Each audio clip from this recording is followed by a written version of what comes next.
Shri doctor Sudhanshu Trivedi 25 minutes.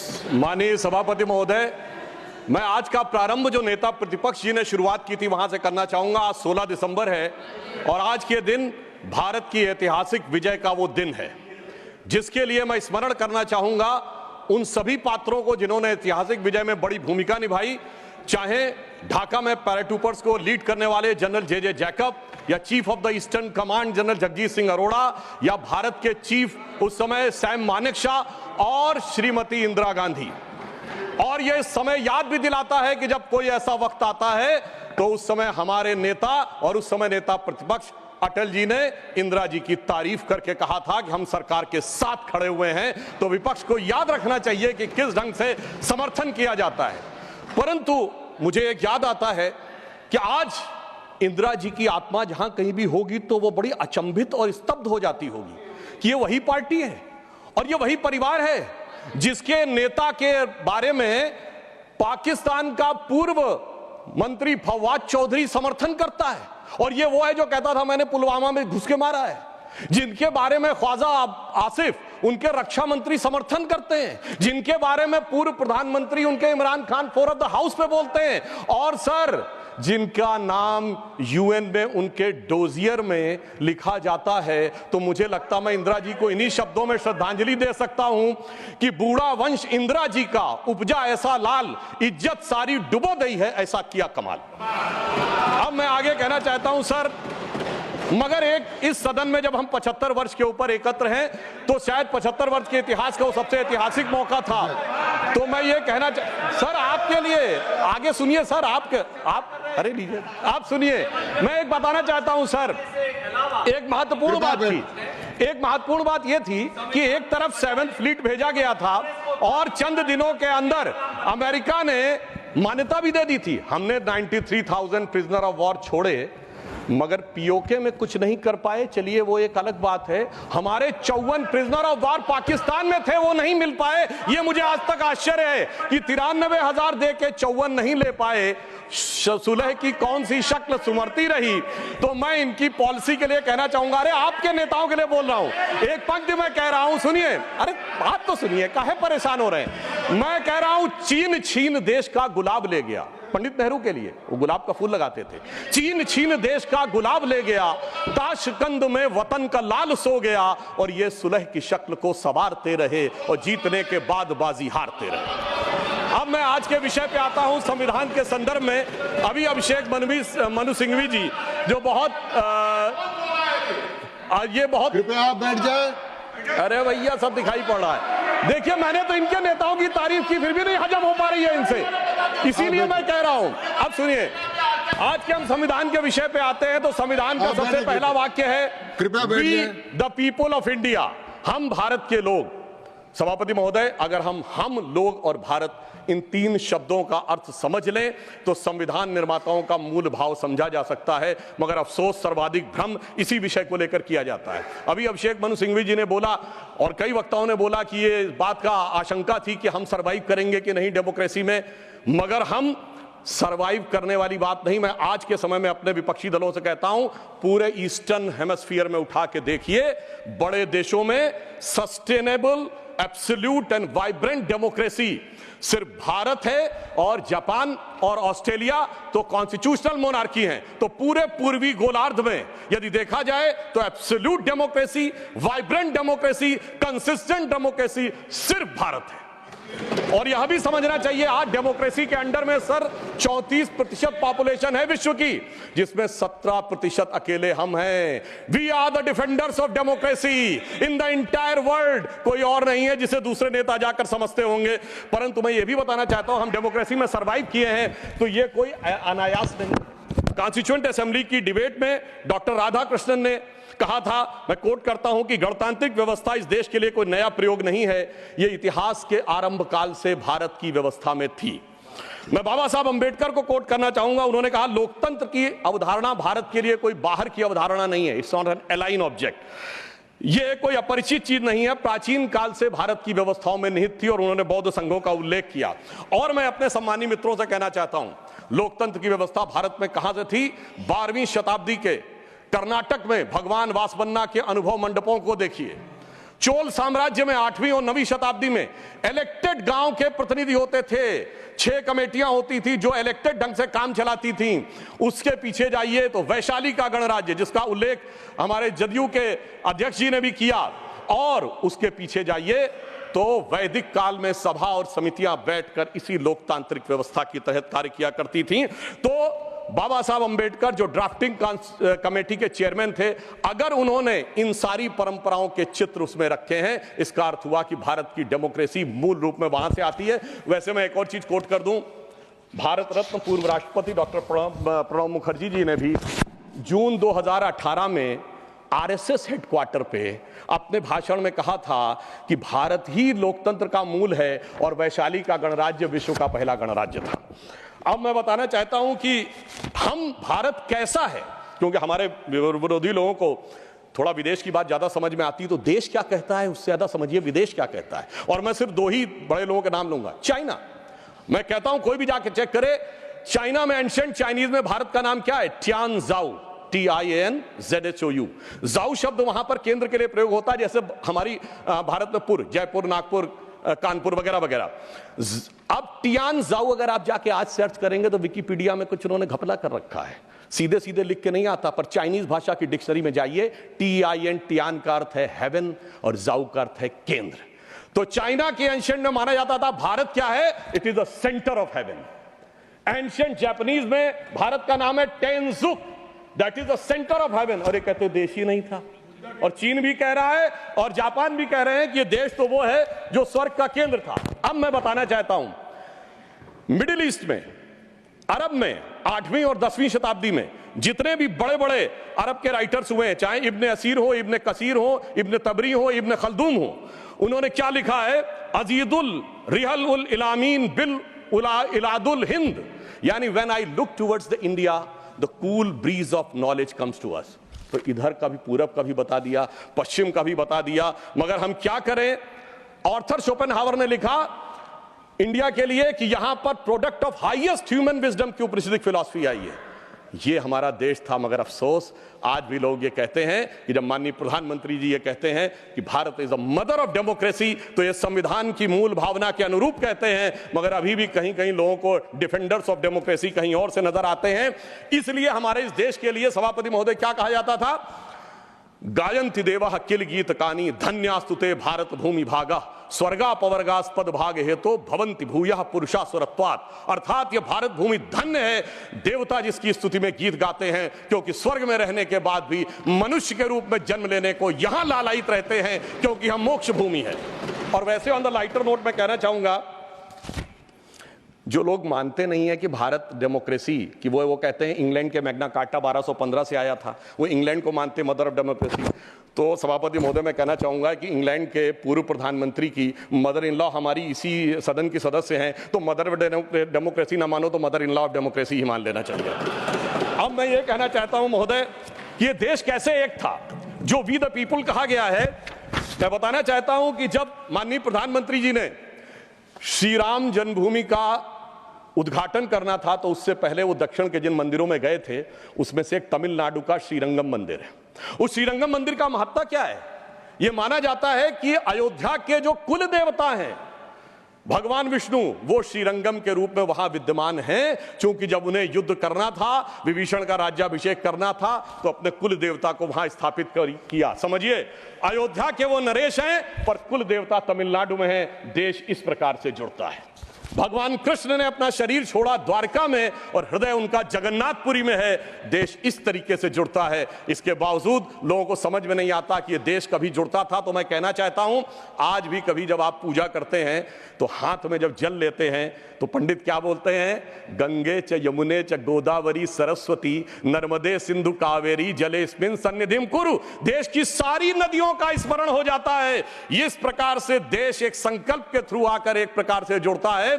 और इसीलिए इसकी डेफिनेशन भी दी गई। अगर इंडिया दैट इज भारत कहा गया है हमारे कॉन्स्टिट्यूशन में, तो इंडिया एक ज्योग्राफिकल कोनोटेशन है जो इंडस रिवर के इस तरफ है, तो फिर देश कैसे नहीं था।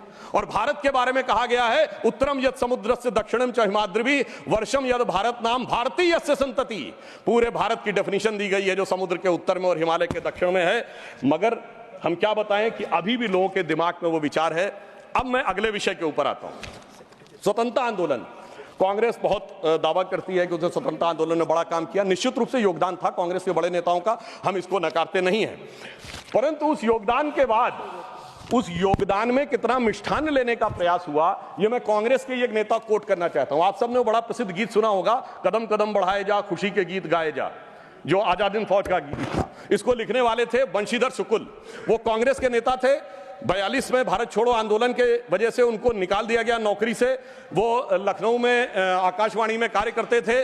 मगर जब आजादी के बाद उन्होंने जो भ्रष्टाचार देखा, तो उन्हीं की पंक्ति में कोट करता हूं। क्यों, पहले कांग्रेस का एक चवन्नी हुआ करता था सदस्यता शुल्क, नारा होता था एक चवन्नी चांदी की जय बोलो महात्मा गांधी की। अब बंशीधर शुक्ल जी ने लिखा कि अब क्या होने लगा। उन्होंने कहा, कहां हूं बेड़िन की झनकार, कहां एक कुर्सी गद्देदार, कहां चवन्नी मांगे गुजर, कहां अब रिश्वत बेसुमार, हुईगा स्वतंत्र भारत हमार। और आगे उन्होंने लिखा कि कॉलेज की सब खिड़की स्वतंत्र, टीचर लड़का लड़की स्वतंत्र, हाकिम स्वतंत्र हरहा स्वतंत्र, गलियार घूर चरहा स्वतंत्र, परतंत्र हुए ईमानदार, हुईगा स्वतंत्र भारत हमार। ये तो मैं 1950 के आसपास की बात बता रहा हूं, जिस जमाने के विषय में आप ये कहते हैं। मगर अब मैं आता हूं संविधान में, जो पहला संविधान संशोधन किया गया, जिसके बारे में हमारे बहुत से लोग बोल चुके हैं, मैं डिटेल में नहीं जाना चाहता। मैं सिर्फ ये बताना चाहता हूं, अभिव्यक्ति की स्वतंत्रता या फ्रीडम ऑफ स्पीच हमारी परंपरा में है।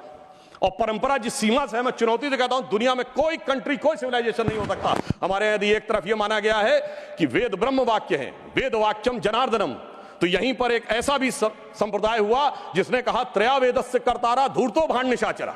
वेद के पढ़ने वाले 3 धूर्त भांड और निशाचर, उस चरवाक को भी स्थान दिया गया। इससे ज्यादा उदार फ्रीडम ऑफ स्पीच किसी को चाहिए? जो कहते फ्रीडम ऑफ स्पीच सिर्फ पंडित जवाहरलाल नेहरू के माध्यम से आई थी। अब मैं बताना चाहता हूं, जो फर्स्ट अमेंडमेंट हुआ, अगर उस समय 2 घटनाएं नहीं होती, सरदार पटेल जी की मृत्यु हो गई थी 15 दिसंबर 1950, और श्यामा प्रसाद मुखर्जी जी ने कैबिनेट छोड़ दिया था 6 अप्रैल 1950। अगर इन दोनों में से कोई होता सरकार में, तो मुझे पूरा विश्वास है कि यह नहीं हो पाया होता। परंतु उस फ्रीडम ऑफ स्पीच की कैजुअलिटी क्या हुई, मैं एक बताना चाहता हूं।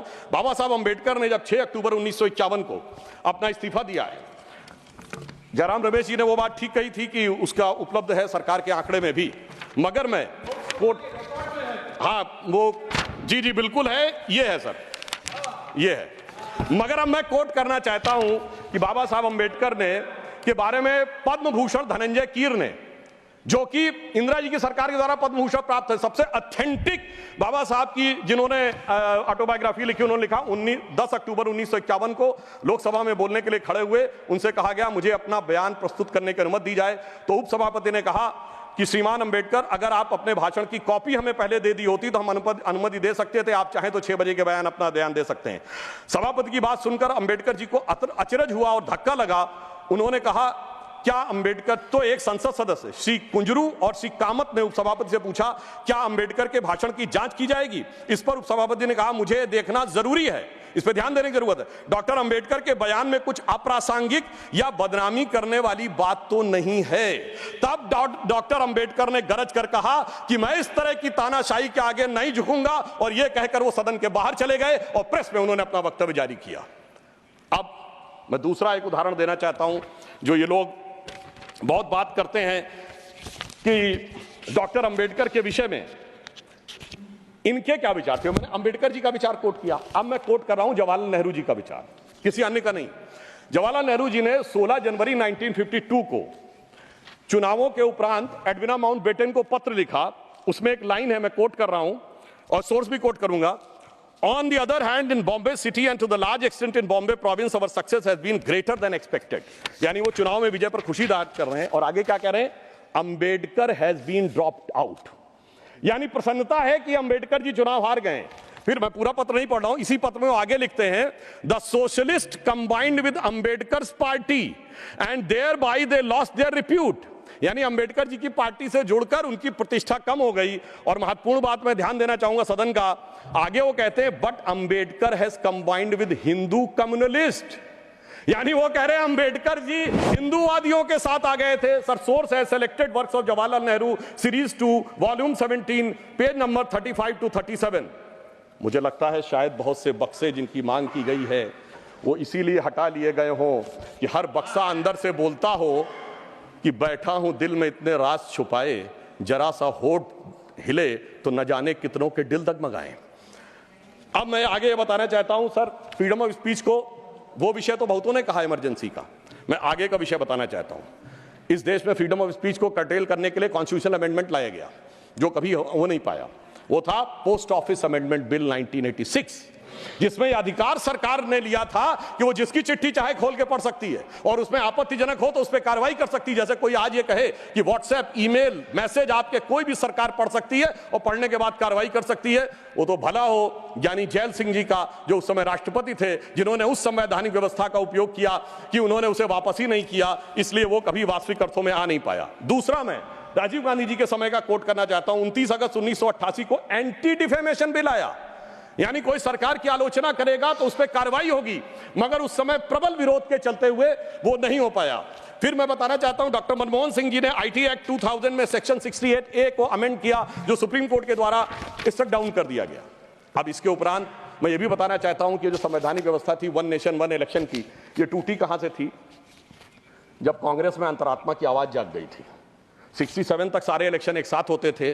फिर एक ऐसा विचित्र हुआ कि अंतरात्मा की आवाज जागी और उस पार्टी की प्रधानमंत्री इंदिरा जी ने अपनी ही पार्टी कैंडिडेट नीलम संजीव रेड्डी जी को चुनाव हरवा दिया। मुझे लगता है ऐसा विचित्र संवैधानिक उदाहरण भारत के इतिहास में देखने को नहीं मिलेगा। और मैं कहना चाहता हूं सभापति महोदय, उसके बाद इतनी अंतरात्मा की आवाज जागी कि निजलिंगप्पा, कामराज चौधरी, चरण सिंह चंद्रशेखर, मोरारजी देसाई पार्टी छोड़ दिए, 77 में देवराज अरस और बाबू जगजीवन राम पार्टी छोड़ दिए, तो फिर 90 में अर्जुन सिंह और एनडी तिवारी जी छोड़ दिए, शरद पवार छोड़ दिए, और कांग्रेस इतनी हो गई कि मुझे बचपन में याद है, मैं अटल जी की एक स्पीच सुनने गया था, उन्होंने कहा था कांग्रेस की तो आज स्थिति यह है, इतनी कांग्रेस है कि Congress R, Congress S, Congress O, Congress U, Congress मैं, कांग्रेस तू, कांग्रेस आई, कांग्रेस गई। अब मैं बस एक विषय में लेना चाहूंगा, वो विषय है जो कि संविधान में सर्वाधिक दुरुपयोग किया गया, वो विषय है सेकुलर। संविधान सभा में जब यह डिबेट हुई 15 नवंबर 1948 को, तो यह प्रस्ताव केटी शाह जी ने रखा कि सेकुलर शब्द इंक्लूड किया जाना चाहिए, मगर यह बात आई कि अगर सेकुलर वर्ड होगा तो माइनॉरिटी नहीं हो सकता, माइनॉरिटी होगा तो सेकुलर नहीं हो सकता, क्योंकि रिलीजियस माइनॉरिटी थियोक्रेटिक स्टेट में होती है, सेकुलर स्टेट में नहीं होती है। मगर इसके बावजूद उस विषय को आगे रखा गया और डॉक्टर अंबेडकर ने क्या कहा, मैं सिर्फ कोट करता हूं, उन्होंने कहा, mister vice president sir, I regret that I can not accept the amendment proposed by professor KT Shah and my objections are stated briefly. और वो उन्होंने आगे जाकर इस प्रकार से रिकमेंडेशन किया, यानी बहुत साफ बात थी कि उन्होंने इस शब्द को रिजेक्ट किया। मगर डेमोक्रेसी के सबसे काले दौर में, जब सारा विपक्ष जेल में था, मानवाधिकार समाप्त हो चुके थे, तब संविधान की उद्देशिका, जिसे डॉक्टर साहब अंबेडकर ने कहा था संविधान की आत्मा, उसमें चेंज किया गया। और फिर महोदय सिर्फ इतना ही नहीं रहा, जब से वो वर्ड आया उसके बाद क्या हुआ? उसके बाद तो इस देश में क्या हुआ कि पर्सनल लॉ बोर्ड आ गया। उसके बाद क्या हुआ कि एक ऐसा समय आया कि जब सुप्रीम कोर्ट और शरिया में यह लगा कि मतभेद है, तो इस देश की संसद ने सर्वोच्च न्यायालय के निर्णय को रौंद कर शाहबानो केस में शरिया को सुप्रीम कोर्ट से ऊपर कर दिया। मैं विनम्रता से कहना चाहता हूं, दुनिया के किसी सेकुलर देश में ऐसा कोई एक उदाहरण बता दे तो मैं अपना बयान वापस लेने को तैयार हूं। फिर उसके बाद उपरांत महोदय इतना ही नहीं हुआ, फिर प्लेसेस ऑफ वर्शिप एक्ट आया। वो कहता है कि 15 अगस्त 1947 के बाद कोई चेंज नहीं होगा, ठीक है, मगर महोदय फिर वक्फ बोर्ड एक्ट आया जो यह कहता है कि कोई समय सीमा नहीं रहेगी। और सूरत नगर निगम पे दावा किस बात पे है कि मुगलों के जमाने में वो सराय थी। तिरुचिरापल्ली के तिरुचुनेरी मंदिर पे इस बात पे है कि अर्काट के नवाब ने दे दिया था। यानी 200 साल 300 साल पहले के सरकारों के वो फरमान जो कि सरकारें किस हिसाब से मानती थी। फिर कम्युनल वायलेंस बिल आया। अब मैं सिर्फ संक्षेप में 10 बिंदु बोलना चाहता हूं। जो लोग आज कहते हैं इस संविधान में उन्होंने क्या किया, मदरसा बोर्ड आया, मुस्लिम पर्सनल लॉ बोर्ड, इन सबको संवैधानिक मान्यता, संवैधानिक संरक्षण प्राप्त है। 4 पत्नी रखना, ट्रिपल तलाक, हलाला, मेहरम बालिका से विवाह करना, तलाकशुदा महिला को कोई मुआवजा न देना, हज सब्सिडी, वक्फ बोर्ड। अब मैं कहना चाहता हूं मैं विनम्रता से कहना चाहता हूं कि इन लोगों ने इस कॉन्स्टिट्यूशन को सेकुलरिज्म का शिकार करते हुए इसको पार्शियली शरिया कॉन्स्टिट्यूशन बनाने का प्रयास किया। अन्यथा कोई गैर मुस्लिम देश दिखा दे कि जिसमें कि इस प्रकार की बात हुई हो, कोई सेकुलर देश, 200 देश हैं, बड़े विद्वान लोग बैठे हुए हैं वहां पर। मैं बताना चाहता हूं, कोई उदाहरण बताइएगा जिस स्टेट में सुप्रीम कोर्ट से ऊपर शरिया हो। अब मैं बताना चाहता हूं, बड़े विद्वान लोग उधर बैठे हुए हैं, मुझे कोई जरूरत नहीं है 200 में सिर्फ 4 सेकुलर देश बताइएगा, मैं अपना बयान वापस ले लूंगा जहां शरिया सर्वोच्च न्यायालय से ऊपर हो। और मैं ये भी बताना चाहता हूं, इतना ही नहीं था सर, संविधान का अपमान आप लोगों ने किया। और मैं कहना चाहता हूं, जो लोग मनुस्मृति की बात करते हैं उन्होंने इसको मौलवी स्क्रिप्ट बनाने का प्रयास किया भारत के संविधान को। यह अपने आप में शर्मनाक बात है। शर्म उस समय आनी चाहिए थी जब इस तरह के परिवर्तन कर रहे थे। और मैं एक और बात कहना चाहता हूं, सभापति महोदय, टेक्निकल बात कह रहा हूं, मेरी बात गलत लगेगी तो मैं अपने बयान वापस ले लूंगा। सुनिए सर, वक्फ बोर्ड एक्ट में मुगलों के जमाने का फरमान को कॉन्स्टिट्यूशनल मान्यता प्राप्त है। यह वो संविधान था, वो सरकारें थी जिनमें जिम्मी का कॉन्सेप्ट था, जिसमें जजिया का कॉन्सेप्ट था, जहां के बादशाह गाजी की उपाधि लेते थे, सैकड़ों लोगों को मारकर। इवन अकबर ने भी गाजी की उपाधि दी है। यदि इस प्रकार की चीजों को, तो मैं कहना चाहता हूं सर, मैं पूछना चाहता हूं, जिम्मी और जजिया के फरमानों को कॉन्स्टिट्यूशनल मान्यता देना क्या शरिया को संविधान में लागू करना नहीं है? इसीलिए मैं कहना चाहता हूं, सुधांशु त्रिवेदी जी के अलावा किसी का रिकॉर्ड में नहीं जाएगा। आज मामला, सभापति महोदय, आज मामला मनुस्मृति बनाम संविधान का नहीं है। संविधान के बाबा साहब की पहचान और संविधान के ऊपर शरिया के निशान की है। और इसीलिए मैं बिल्कुल ईमानदारी से कहना चाहता हूं कि इन लोगों को सुधांशु त्रिवेदी जी के अलावा किसी का रिकॉर्ड पर नहीं जाएगा। कृपया आप शांत रहें। मगर मैं यह भी बात स्पष्ट करना चाहता हूं, हम कोई मुस्लिम समाज के खिलाफ नहीं है, शांति से। अगर मुझे एक देश दिखा दीजिएगा जहां शरिया सर्वोच्च न्यायालय से ऊपर हो तब बात करिएगा। मैंने उदाहरण कोट किया। अब मैं बताना चाहता हूं महोदय, हम मुस्लिम समाज के खिलाफ नहीं है। आज ही उस्ताद जाकिर हुसैन का देहांत हुआ है, उन्हें पद्म भूषण दिया, अटल जी की सरकार ने पद्म विभूषण दिया, मोदी जी की सरकार ने 2023 में। मैं पूछना चाहता हूं, ये बताइए, आपको अब्दुल रहीम खान खाना, रस खान, मलिक मोहम्मद जायसी, अशफाक उल्ला खां, वीर अब्दुल हमीद, डॉक्टर APJ अबुल कलाम क्यों नजर नहीं आते? आज हमारे गवर्नर आरिफ मोहम्मद खान साहब हैं। मैं चैलेंज करके कहता हूं कि पॉलिटिकल क्लास में कोई उनसे बड़ा आलिम फाजिल मुस्लिम हो जो बात करके दिखा दे, मगर ये उसे नहीं मानते। हमने डॉक्टर कलाम को राष्ट्रपति बनाया। आलम इस्लाम में बैतुल हिकमत के बाद से पिछले 700-800 सालों में उनसे बड़ा साइंसदान नहीं पैदा हुआ, पर उसको नहीं मानते। ये किसको मानते हैं? जाकिर नायक, इशरत जहां, याकूब मेनन, बुरहान वानी। इसकी वजह से सारी प्रॉब्लम है। यहां सोच कट्टरपंथी जहनियत की है। और मैं सभापति महोदय एक और फैक्ट कोट करना चाहता हूं। इन लोगों को बहुत वो लगता है, तो मैं फ्रीडम हाउस रिपोर्ट, वैसे फ्रीडम हाउस में बहुत से लोग इनके मित्र लोग भी हैं, उसका annual survey of political rights and civil liberties 1999-2000 वो कहता है कि दुनिया में धार्मिक मान्यता का लोकतंत्र से क्या रिश्ता है। तो वो पेज नंबर 10 और 11 पे लिखता है, there is a strong correlation between electoral democracy and Hinduism. वो कहता है कि जहां हिंदू धर्म है वहां पर ज्यादा डेमोक्रेसी, और उसमें Fiji, Guyana, Mauritius, Bharat, Nepal बहुतों को कोट किया है। और फिर उसने जो आगे कहा है वो इनको लगेगा, फिर उसने बुद्धिस्ट, व्हाट्सएप नहीं, मैंने कोट किया है रिपोर्ट के साथ, हवा में बात मत करिए। अब मैं आपको बताना चाहता हूं, और उन्होंने आगे एक और बात कही है। ब्रुकिंग्स ने अपनी रिपोर्ट में 2019 में मोदी जी के समय क्या लिखा है? India is a silver lining, even a gold lining of democracy, reported released in February 2019। सुनिए, व्हाट्सएप की बात करने वाले, February 2019 titled Democracy and Disorder and the Struggle for Influence on New Geopolitics, page number 31। अब मैं एक दो विषय का उत्तर देना चाहता हूं जो हमारे माननीय नेता प्रतिपक्ष जी ने कहा। उन्होंने कहा कि झंडे का विरोध करने की बात, हम तो ईमानदारी से कहना चाहते हैं कि हम कभी झंडे के विरोध में नहीं थे। झंडे में, अब सर पूरी बात सुनिए सर, मैं कोट कर रहा हूं, अब सर मैं कोट कर रहा हूं, अब सुनिए सर, मैं महात्मा गांधी को कोट कर रहा हूं, सुनिए सर, महात्मा गांधी कोट कर रहा हूं। महात्मा गांधी ने 6 अगस्त 1947 को कहा, अगर भारत के झंडे पर चरखा अंकित नहीं होगा तो इस झंडे का अभिवादन करने से मैं इनकार कर दूंगा। आप तो जानते ही हैं, भारत के राष्ट्रीय झंडे पर सबसे पहली परिकल्पना मैंने की थी। बिना चरखे के निशान के भारतीय झंडे की कल्पना नहीं है। वैसे पंडित नेहरू अन्य लोगों ने मुझे बताया है कि नए ध्वज में बना चक्र चिन्ह चरखे का प्रतीक है। कुछ लोग इसे सुदर्शन चक्र बताते हैं, मगर मैं समझता हूं क्या है सर। स्रोत है संपूर्ण गांधी वाङ्मय, खंड 89 पृष्ठ 11। अब आप बताइए, आप कहेंगे कि महात्मा गांधी उनका विरोध कर रहे थे, इसलिए मैं कहना चाहता हूं महोदय, 2-3 मिनट में समाप्त कर दें। जी बस समाप्त कर रहा हूं सर। एक बात और कहना चाहता हूं, अंगूठा कटवाने की बहुत बात कही गई। वैसे इतने अंगूठे कटे हैं पिछले 60-70 सालों में कि उन एकलव्यों से पूछ लिया जाए तो समझ में आ जाएगा। मगर जो लोग बहुत ज्ञान बघाड़ते हैं, मैं उनसे पूछना चाहता हूं, किसी ने महाभारत में पढ़ा है क्या कि मैकाले का ही थॉट पढ़े आ रहे हैं? मैं किसी के प्रति अपमान नहीं करना चाहता। 100 में 99 लोगों को यह नहीं पता कि वो किस चैप्टर में है। महाभारत के वन पर्व में है, जहां पर जब एकलव्य का वो पूरा विशेष नहीं जाता, जब द्रोणाचार्य उससे पूछते तुम अपना परिचय दो, तो कहता मैं मगध नरेश जरासंध के प्रधान सेनापति हिरण्यधनु का पुत्र Eklavya. He was the chief of the arm forces. माननीय सदस्यगण, आप ऐसे कहते हैं जैसे माननीय सदस्यगण, जो बचे हुए माननीय सदस्य बोलने वाले हैं उनको कल अवसर मिल सकेगा। आप कृपया 1-2 मिनट में समाप्त करें। जी हम समाप्त करते हैं। तो इसलिए मैं कहना चाहता हूं, जब अगर आप हकीकत में देखेंगे तो समझ में आएगा। और मैं आज प्रधानमंत्री जी को धन्यवाद देना चाहूंगा। महोदय, ये जरासंध की सेना वो थी जो उस समय भारत की सबसे शक्तिशाली सेना थी, जिसके लिए कृष्ण जी भी एक बार छोड़े थे तो रणछोड़ नाम पड़ा था।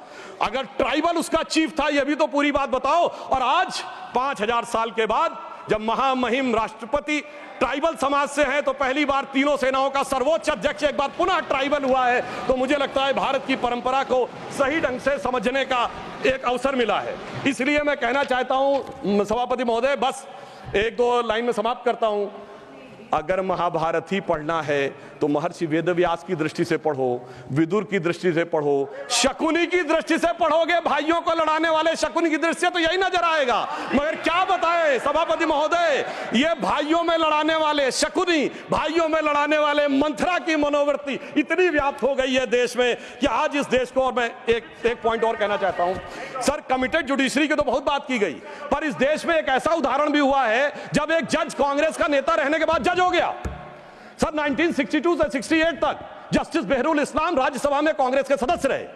फिर 68 से 72 तक दोबारा सदस्य रहे। 72 में उन्होंने रिजाइन किया और जाकर बन गए गुवाहाटी हाईकोर्ट के जज।